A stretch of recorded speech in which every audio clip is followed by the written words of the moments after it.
जितनी भी माताएं एकादशी का व्रत करती, बहुत ध्यान से सुनना आज की कथा को। शायद जिंदगी में मिली ना मिली, पर ये कथा का रिश्ता तो बहुत ध्यान से सुनना।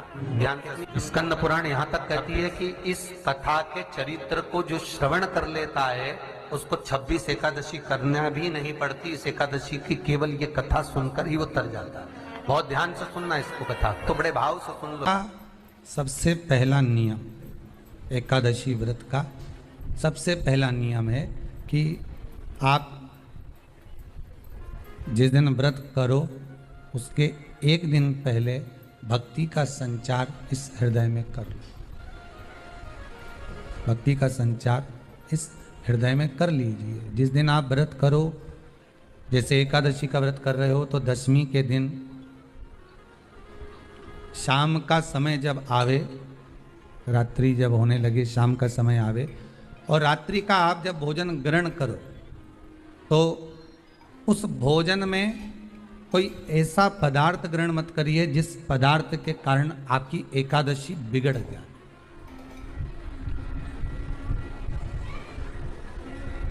कोई बेकार भोजन हमें ग्रहण नहीं करना। श्रेष्ठ भोजन ग्रहण करिए दशमी। और एकादशी का दूसरा नियम बहुत ध्यान से सुनिएगा। जिस दिन आपकी एकादशी का व्रत हो उस दिन प्रयास करिएगा कि अपने हाथ से किसी भी वृक्ष की कोई पत्ती टूटे ना। अपने हाथ से किसी भी वृक्ष की, पौधे की, किसी भी वृक्ष की पत्ती अपने हाथ से ना टूटे। बहुत ध्यान दीजिएगा महाराज। एकादशी का ये दूसरा नियम है कि अपने हाथ से किसी पौधे की, किसी वृक्ष की, किसी डाली की कोई पत्ती टूटे ना। कितना सुंदर व्याख्यान कहा है, कितना सुंदर वर्णन है महाराज कि मात्र एकादशी का व्रत कर लेने पर, मात्र एकादशी का व्रत कर लेने पर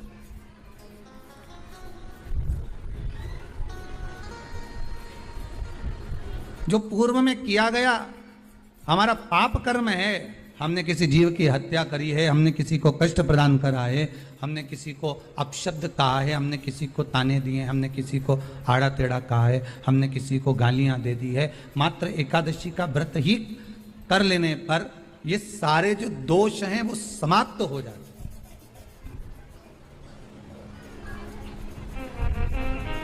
सारे दोष हमारे समाप्ति पर आ जाते हैं।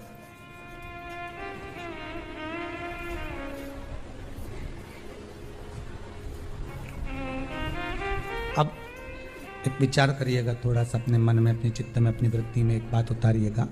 एक अपने मन में एक बात को उतार कर रखिएगा कि आप अपने पाप को, अपने पाप कर्म को जिस दिन छिन्न करने वाले हो, समाप्त करने वाले हो, अपने पाप को आप जिस दिन समाप्ति पर लेकर जा रहे हो तो उसके एक दिन पहले आपको प्रसन्नता होना चाहिए कि नहीं होना चाहिए कि कल मेरा पाप कटने वाला है, कल मेरा पाप समाप्त होने वाला। जो मैंने पाप कर्म करा है वो समाप्त होगा, जो मैंने पाप कर्म करा है वो कल समाप्त हो जाएगा। तो एक दिन पहले आपके चेहरे पर प्रसन्नता हो कि ना हो।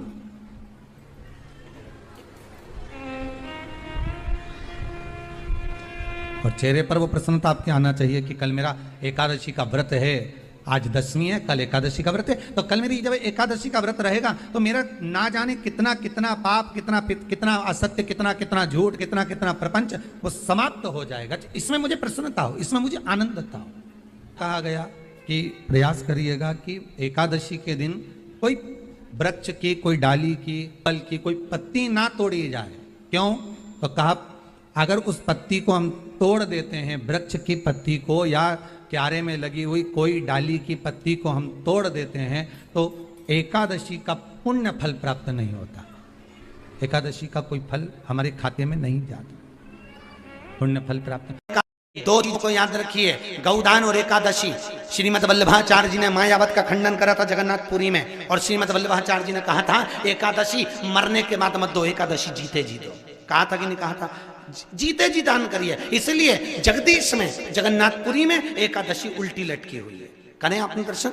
जगदीश में एकादशी को उल्टा लटकाया, क्यों? क्योंकि वल्लभ ने कहा कि एकादशी जीते जी दो। कई पंडितों कहते हैं तुम्हारे दादाजी मर गए, जब 12वें का दिन होता है ना तो पंडित जी संकल्प छुड़ाते हैं, दो एकादशी। बड़े बेटे ने 5 दे दी, छोटी बहू ने 3 दे दी, उसने 2 दे दी, उसने 2 दे दी, तो क्या तुम्हारे दादाजी भिखारी थे जो तुम्हारी एकादशियां लेकर जाएंगे? और तुम कौन होते हो दादाजी को एकादशी देने वाले? तुमने कौन सा इतने पुण्य कर लिए जो तुमने एकादशी दे दी?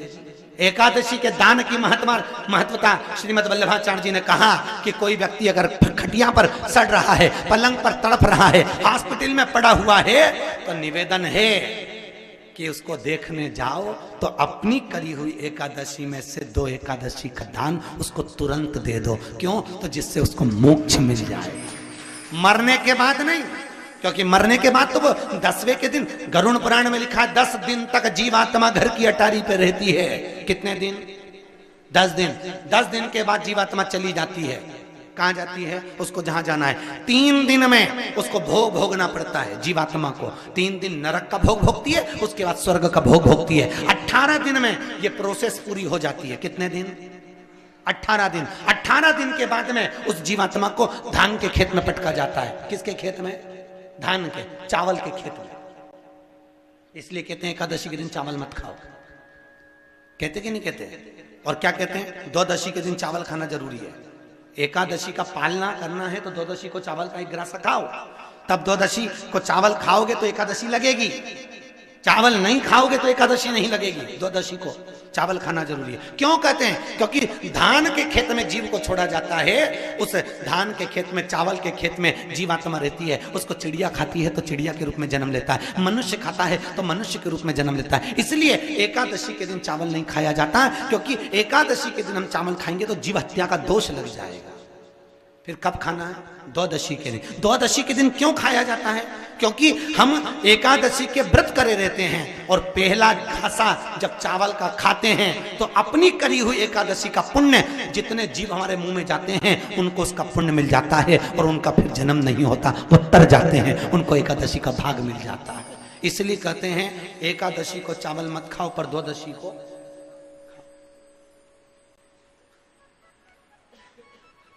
खाइए। 10 दिन तक जीवात्मा है, और आपने एकादशी कब दान दी? बोलो जम के। 12वें के दिन, 13वें के दिन आपने एकादशी का दान दिया, वो मिली उनको? अरे बोलो अच्छे से। कई तो अभी तक कर रही होगी, हमारे दादाजी के निमित्त की कर रहे हैं, कर ले।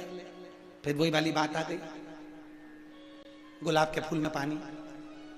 एकादशी के दिन शंकर भगवान को चावल का दाना चढ़ाना चाहिए कि नहीं चाहिए? किसी ने पूछा कि चावल का दाना एकादशी पर भगवान शंकर को चढ़ा सकते हैं, चावल का दाना शंकर जी को चढ़ाते क्यों है? पहले तो वो समझ लो। बेलपत्री का तो महत्व आपको बार बार बताया कि बेलपत्री शिव जी को क्यों चढ़ाई जाती है। कहीं रोग के लिए, कहीं बीमारी के लिए, कहीं किस कार्य के लिए, कहीं कोई कार्य के लिए, कहीं कोई कार्य के लिए। चावल का दाना अगर हम शंकर भगवान को चढ़ा रहे हैं तो क्यों चढ़ा रहे हैं? उसका कारण क्या है? चावल का दाना शिव को चढ़ाने का केवल एक कारण रहता है कि चावल को अक्षत कहते हैं। अक्षत का मतलब होता है अक्षय।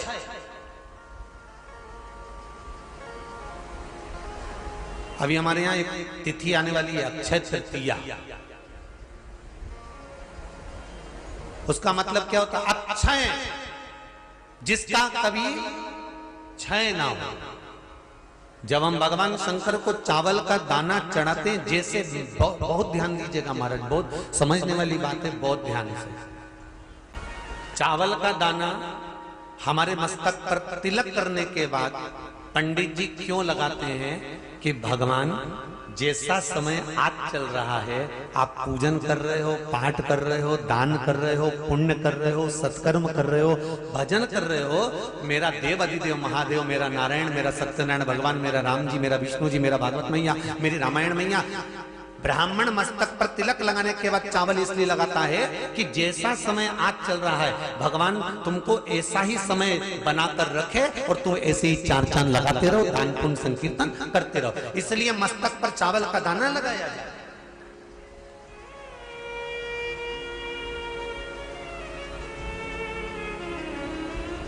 कोई मर जाता है, मरने के बाद जब तक पगड़ी नहीं होती तब तक माथे पर तिलक, चावल का दाना लगाया जाता है? जम के बोलो जरा। नहीं लगाते। किसी पंडित जी से पूछो, ब्राह्मण देवता से पूछो, ब्राह्मण देवता ये कोई मर गया, और हमारा तो नियम है कि हम सिर पे तिलक लगाते हैं, चावल लगाते हैं, या पंडित जी से हम तिलक लगवाते हैं, मंदिर जाते हैं तो मंदिर में जाके तिलक लगवा के हम चावल का दाना लगवाते हैं। क्यों नहीं लगाते? उसका कारण क्या है? जब किसी के मरने के बाद 10 दिन तक, 12 दिन तक मस्तक पर तिलक क्यों नहीं लगाया जाता? 10-12 दिन तक माथे पर तिलक या चावल क्यों नहीं लगाया जाता? उसका कारण है कि ये जो समय आया है, तुम्हारे यहाँ जो गमी हुई है, तुम्हारे यहाँ कोई मर गया है, तुम्हारे यहाँ किसी के प्राण छूट गए हैं, तो ब्राह्मण इसलिए तिलक नहीं लगाता आपको, इसलिए चावल का दाना नहीं लगाता कि ऐसा दिन भगवान अब ना लाए, इसको अमर ना करे, इसको अक्षय ना करे, इसको प्रबल ना करे।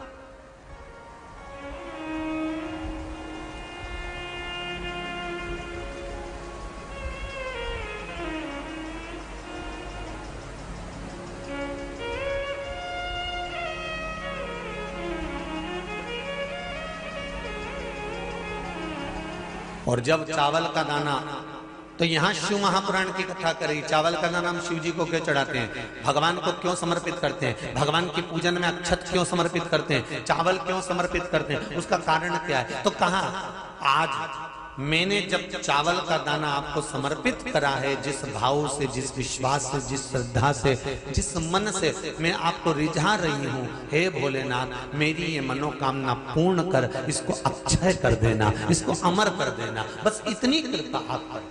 किसी ने पूछा एकादशी के दिन चावल चढ़ाए कि नहीं चढ़ाए, तो यहां तो सीधी सीधी बात है, बीमारी देखकर थोड़ी ना आती है कि नवरात्र चल रहे हैं कि सावन का सोमवार चल रहा है, बीमारी तो बीमारी।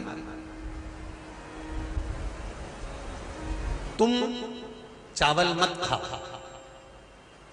तिरुपति कौन कौन गया? हाथ उठाओ। ठीक है। जगन्नाथ जी कौन कौन गया? हाथ उठाओ। हाँ ठीक है। द्वारका जी कौन कौन गया? हाथ उठाओ। ठीक है। बद्रीनाथ कौन कौन गया? हाथ उठाओ। ठीक है।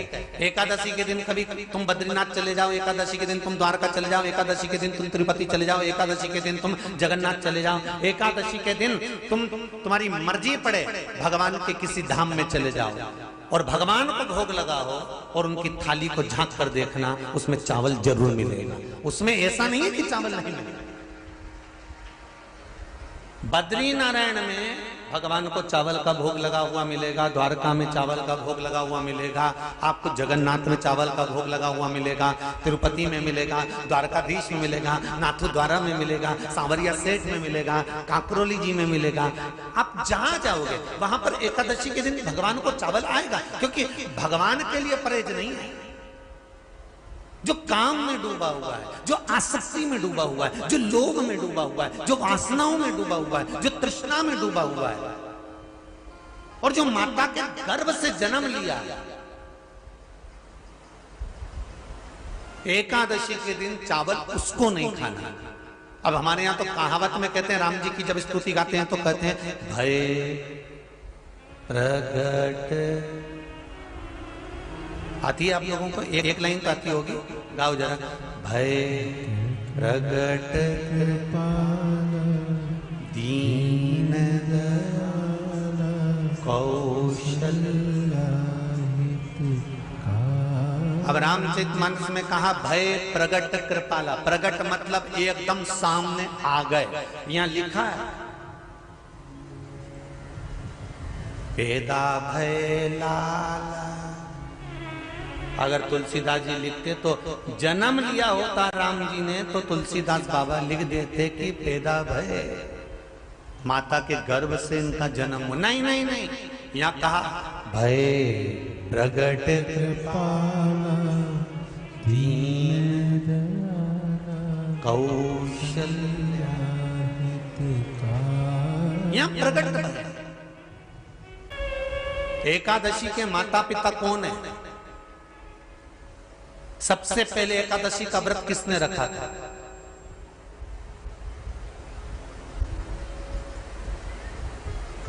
एकादशी का जन्म स्थान कहां है? दुनिया के लोग बहुत प्रश्न करते हैं राम जी अयोध्या में हुए थे, भगवान कृष्ण मथुरा में हुए थे, तो एकादशी कहाँ हुई थी? तो उसको बताना तो पड़ेगा कहाँ हुई थी।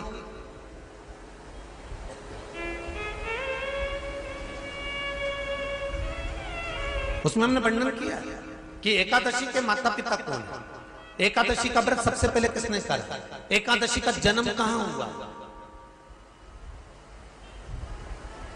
एकादशी को क्यों चावल नहीं खाते, एकादशी के दूसरे दिन चावल का दाना खाना क्यों जरूरी है।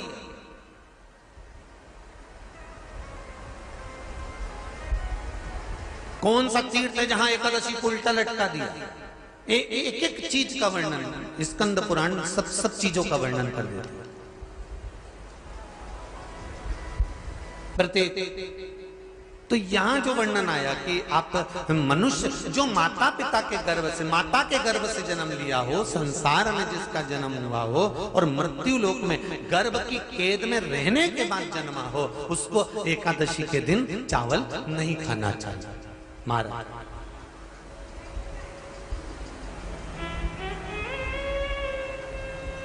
पर यहां शास्त्र ये नहीं कहता कि भगवान को चावल नहीं चढ़ाना चाहिए। यहां शास्त्र कहता है आप शिव जी को चाहे एकादशी हो, चाहे द्वादशी हो, चाहे प्रदोष हो, चाहे पूर्णिमा हो, चाहे अमावस्या हो, चावल का दाना आप भगवान शिव को समर्पित कर सकते हो। और ज्यादा नहीं, शंकर कभी ये नहीं कहते कि मुझे बहुत सारा चढ़ा। शंकर जी की कथा कहती है कितना, मात्र एक चावल का दाना। हम तो उनसे भी कहेंगे जो लोग कहते हैं ना कि हम आज हमारा सावन का महीना है तो आज हमें भगवान को 1.25 लाख बेलपत्र चढ़ाएंगे, तो कोई कहता हम 1000 बेलपत्र चढ़ाएंगे, तो कोई के हम 5000 चढ़ाएंगे, कोई के हम 50,000 चढ़ाएंगे। मेरा निवेदन केवल इतना है, तुम तो एक चढ़ा।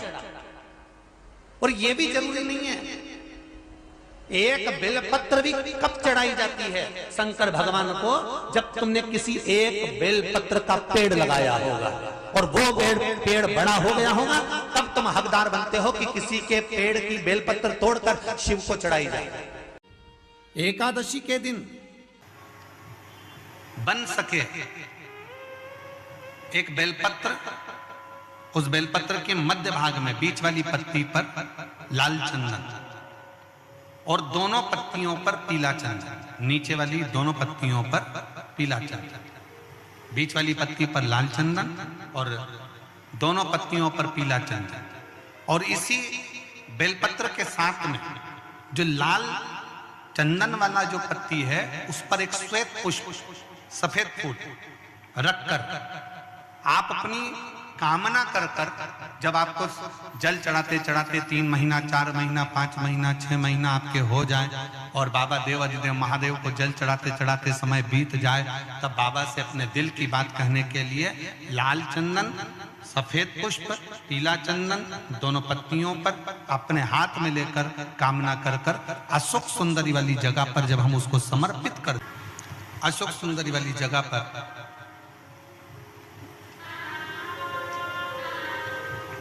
ये शिवलिंग जलाधारी और उसके सामने का जो भाग है उसके मध्य भाग में अशोक सुंदरी का स्थान। बस इसी स्थान पर बेलपत्र और श्वेत पुष्प, बीच वाली पत्ती पर लाल चंदन, आसपास की पत्तियों पर पीला चंदन और वो शिवलिंग की सम्मुख में जो अशोक सुंदरी का स्थान है वहां समर्पित कर। उस स्थान ये रोज नहीं करना, फिर ध्यान देना, कभी कभी 4-6 महीने निकल जाए, 8 महीने निकल जाए, 3 महीने निकल जाए, 5 महीने निकल जाए उस स्थान, और ये हमने एक बार नहीं बताया, इसको पहले भी वर्णन कर सकते। एकादशी के दिन गंगा के जल में मात्र 7 बेलपत्री डालकर जो नंदीश्वर भगवान अर्थात जो शंकर जी के शिवलिंग के सामने नंदी होता है, उस नंदी के चरण पर गंगा का जल चढ़ाकर बेलपत्री शिव पर समर्पित कर देता है, उसके घर में रुपया रुकना चालू हो जाता है। फिर वो गलत जगह पर नहीं जाता, गलत स्थान पर वो धन जाएगा ही नहीं। बेटा अगर व्यसन में पड़ा हुआ है, मदिरापान में पड़ा हुआ है, मांसाहार में, जुए आदि में जा रहा है, तुम्हें लग रहा है कि मेरा बेटा गलत मार्ग पर जा रहा है, ये मित्र दोस्ती गलत हो रही है, वो सही जगह पर आ जाए तो हो रही है। 30,000 रुपये महीना, 40,000 रुपये महीना कमा कर लेकर भी आ रहे हो, कमाई तो आपकी हो रही है। 30-40 हज़ार रुपये महीना आप कमा रहे हो, 50,000 रुपये महीना, 1 लाख, 2 लाख, 4 लाख रुपए आप कमा भी रहे हो, पर आया और चला गया, उसका क्या करोगे?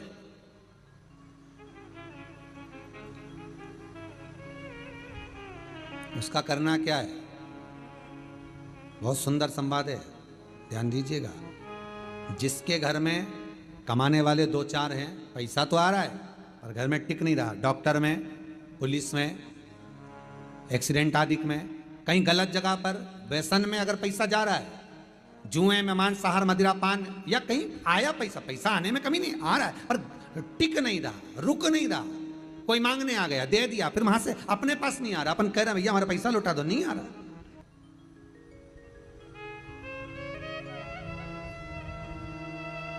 करना है एकादशी। कई लोग इसको धन के लिए भी करते हैं, संपदा के लिए, संपदा के लिए अर्थात जिसका व्यापार नहीं चलता, जिसके घर में पैसा नहीं आता, या नौकरी नहीं लग रही, या सर्विस नहीं लग रही, आप अप्लाई कर रहे हो, जगह जगह जाकर इंटरव्यू भी दे रहे हो और पैसा नहीं आ, तो उसके लिए भी प्रयास किया जाता है। पर उसके लिए यहाँ पर जो धन के लिए करते हैं, उसके लिए विष्णुपदी के लिए करते हैं। मतलब जैसे गंगा के जल में तुलसी के 11 पत्ते डाले जाते हैं। कितने पत्ते डालते हैं? 11 तुलसी के पत्ते डालते हैं, और उसको किसी भी नारायण के मंदिर में, राम कृष्ण शिव, शंकर नहीं, राम कृष्ण भगवान विष्णु, दत्त आदि जितने नारायण के मंदिर हैं, उस मंदिर में किसी भी पात्र में, एक छोटे से पात्र में उसको भरकर रखी आते हैं महाराज। उससे भी जॉब, सर्विस, नौकरी में सफलता प्राप्त हो जाती है, परंतु वो भी एकादशी को ही होता है। कुछ देर तक पात्र को रखा जाता है, फिर वही पात्र का जल किसी भी वृक्ष के नीचे डाल दिया जाता है, उससे भी नौकरी के लिए फायदा मिलता है। गंगा का जल कोई साधारण नहीं। पैसा, धन ज्यादा आने लगे तो पत्नी को कहना चाहिए कि देखो थोड़ा बहुत मेरा मन है, शिव महापुराण की कथा हो जाए, या फिर कहीं सत्कर्म में लग जाए, कहीं ब्राह्मण भोज, साधु भोज, सन्यासी भोज, गुरु जन में, संत जन में, साधु जन में, तपस्वी जन में कहीं लग जाए। ये धर्म पत्नी, जहां धर्म जुड़ा हुआ हो वो धर्म। महाराज कुछ तिथियां होती हैं, जिन तिथियों में अगर आप रोज गंगा का जल शंकर को नहीं चढ़ा सकते तो शिव महापुराण कथा कहती है, स्कंद पुराण कहती है, विष्णु पुराण कहती है, गर्ग संहिता कहती है, गीता पुरुष गोरखपुर का कल्याण का गंगा अंक कहता है कि कुछ तिथियां भारत की भूमि पर ऐसी वर्णित है जिन तिथियों में भी गंगा का जल हम शिव को अगर एक बूंद भी समर्पित कर रहे हैं, गंगा का जल मात्र एक आधी चम्मच भी, आचमन जितना भी अगर हम शिव को समर्पित कर रहे हैं तो उसका सुख आनंदित है। जैसे पंचमी तिथि, नवमी तिथि, दशमी तिथि, एकादशी, प्रदोष, पूर्णिमा, अमावस्या, ये तिथियां हमारे यहाँ जो दी गई हैं, इन तिथियों में अगर हम गंगा का मात्र थोड़ा सा जल भी अगर जल के पात्र में डालकर गंगा जी का जल थोड़ा सा भी शिव के पास लेकर जा रहे हैं, तो ये एक भाव अपने भीतर होना चाहिए कि आप केवल गंगा का जल साधारण शिव मंदिर में समर्पित नहीं कर रहे हो, आप गंगा का जल भले अपने घर से लेकर जा रहे हो और थोड़ा सा भी जल ले जाकर अगर शिव को समर्पित कर रहे हो, तो तुम्हारे भीतर ये भाव होना चाहिए कि मैं गंगोत्री से जल भरकर सीधे रामेश्वर में ले जाकर गंगा के जल को समर्पित कर रही हूँ। श्रावण के महीने में या अन्य महीने में आप शिव को समर्पित कर रहे हैं, ये आपके भीतर एक भाव उत्पन्न होना चाहिए। एक बात आपको कही थी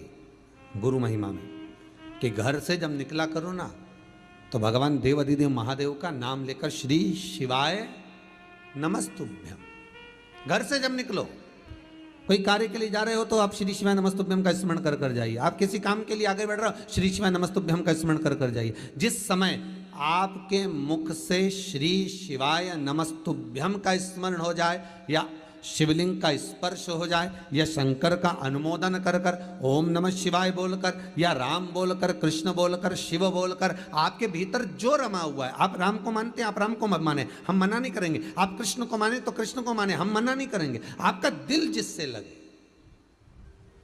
आपका चित्त वृत्ति जिससे लगे।